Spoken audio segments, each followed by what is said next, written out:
Mother Teresa స్వచ్ఛంద సేవా సంస్థ వారు, అలాగే గ్లోబల్ ఫౌండేషన్ వారు సమాజంలో విద్యారంగంలోనూ అనేక రకాల సేవా రంగాలలో తమ యొక్క అమూల్యమైన శక్తిని, సమయాన్ని కేటాయిస్తూ ఉన్నటువంటి వారిని ఈ సంస్థ అధ్యక్షులు కృష్ణమూర్తి గారు బాగా ఆలోచించి వారిని ఈ అవార్డు స్వీకరించడానికి ఆహ్వానించారు.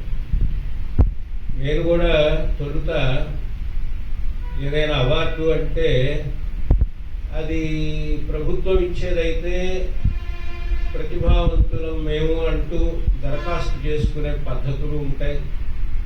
అలాగే స్వచ్ఛంద సంస్థలు అయితే వారే పరిశీలన చేసి ఈ అవార్డులు ఇస్తూ ఉంటారు. కృష్ణమూర్తి గారు నా పేరు వారికి ఎలా తెలిసిందో నాకు తెలియదు, కానీ నాకు వారు ఒక మెసేజ్ పెట్టి ఇట్లా మీకు అవార్డు ఇవ్వాలనుకుంటున్నాము అన్నప్పుడు నేను ఒక నిమిషం సందేహించాను. ఈ సంస్థ ఏమిటి, దీని వ్యవహారం ఏమిటి, ఎలా ఉంటుంది అని చూసి అలాగా ఆగిపోయాను. తర్వాత వారు ఇంకా శ్రద్ధ తీసుకొని 2-3 పర్యాయాలు కూడా నన్ను వాట్సాప్ ద్వారా సంప్రదించినప్పుడు వారి విధానము అన్నీ కూడా నాకు అర్థమయ్యి ఈ కార్యక్రమానికి వెళ్ళడం ఇప్పటి వరకు మనం పొందినటువంటి సామాజిక గౌరవాన్ని, బాధ్యతని ఇంకా పెంచుతుందే తప్ప తగ్గించదు అని ఒక నిర్ణయం తీసుకొని రావడం జరిగింది. నిజానికి సేవ చేయడానికి కూడా ప్రోత్సాహం ఉండాలా? సహజంగానే మనిషి సేవ చేస్తాడా అంటే సహజంగా చేసేవారు ఉంటారు, ప్రోత్సాహం ద్వారా కూడా చేయాలనే తపన పొందేవారు ఉంటారు. నేను ఈ మాట ఎందుకని అంటున్నాను అంటే, నా అభ్యర్థితేన జలధరోపి జలం దదాతి సంతః అంటే మేఘాన్ని ఎవరు అడగకుండానే అది వర్షిస్తుంది. అలాగే సజ్జనులైనటువంటి వారు ఎవరు అడగకపోయినా వారి యొక్క సహజ గుణం ఏమిటి అంటే నలుగురికి మేలు చేయటం.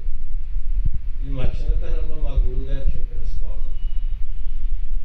ఆ రకంగా నేను 16వ ఏట అనారోగ్యంతో బాధపడుతూ ఈ ఇంగ్లీష్ మందుల కన్నా యోగాభ్యాసం మంచిదని గురువుగారు చెప్పిన మీదట యోగ విద్యలో ప్రవేశించి ఆనాటి నుండి ఈనాటి వరకు నేను అభ్యాసం చేస్తూ ఆరోగ్యాన్ని సహజంగానే కాపాడుకోవటానికి మాత్రమే కాకుండా సమాజానికి యోగ సేవలు చేయాలి.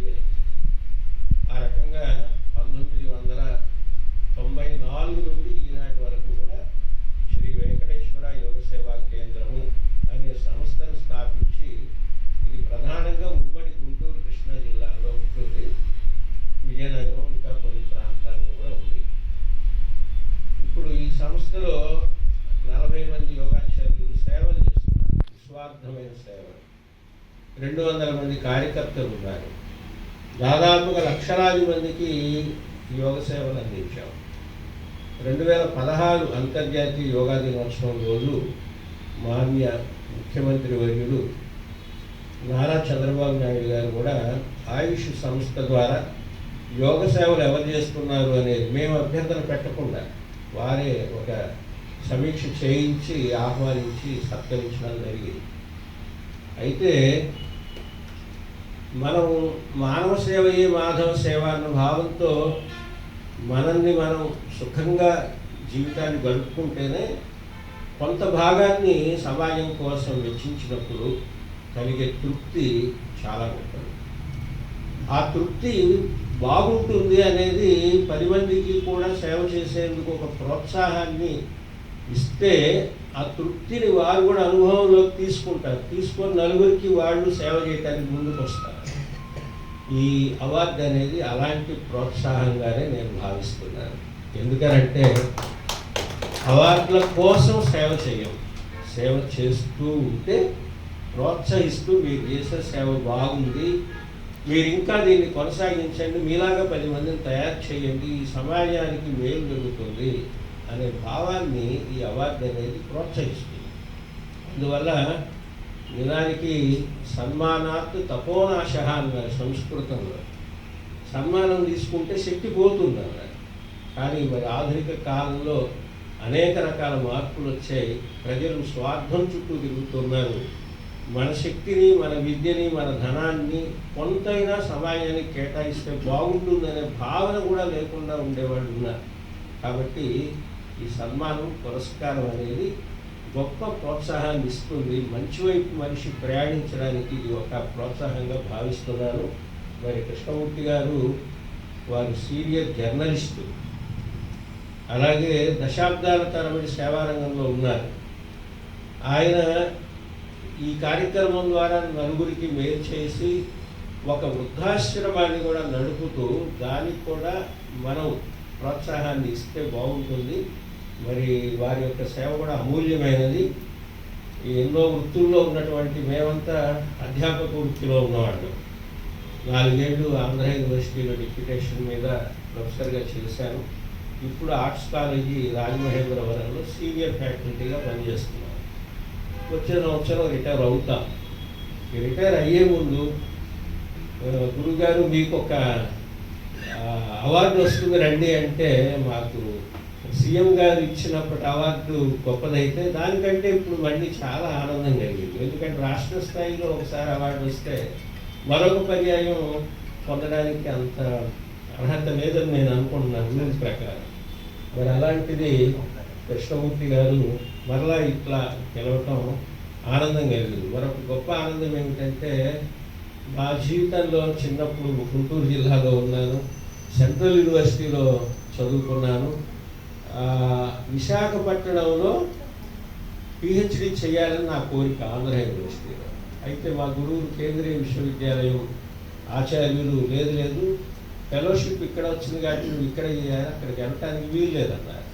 అయితే అదృష్టవశాత్తు ప్రభుత్వ నిర్ణయం మేరకు విశాఖపట్నం ఆంధ్ర విశ్వవిద్యాలయంలో రీసెర్చ్ చేయలేకపోయాను, కానీ అక్కడికే ఒక ప్రొఫెసర్గా వచ్చి పనిచేసే అవకాశం, రీసెర్చ్ సూపర్వైజర్గా పనిచేసే అవకాశం లభించాయి. 8 నెలల తర్వాత మళ్ళీ విశాఖపట్నానికి వాడిని వచ్చాను. అది కృష్ణమూర్తి గారి యొక్క ఆహ్వానం మేరకు. అందువల్ల నాకు చాలా ఆనందం కలిగింది. ఈ సంస్థ కానీ వారి యొక్క సౌమ్య స్వభావం కానీ సేవాభావం కానీ చాలా తృప్తినిస్తున్నాయి. మరి భవిష్యత్తులో కూడా కృష్ణమూర్తి గారికి ఈ కార్యక్రమాల నిర్వహణ విషయంలో మేము కూడా తోడుగా ఉండి ప్రోత్సాహం ఇస్తూ అండగా ఉంటామని కూడా తెలియజేస్తూ, ఇవాళ మా మిత్రులు కూడా ఇక్కడికి వచ్చేసారు. వారందరికీ సభా వేదిక మీద ఉన్న మేడం గారికి, దేవాదాయ శాఖ ఎగ్జిక్యూటివ్ ఇంజనీర్ గారికి అందరికీ హృదయపూర్వకంగా నమస్కారాలు తెలియజేస్తూ ఈ సదవకాశం నాకు ఇచ్చినందుకు ధన్యవాదాలు. నమస్తే.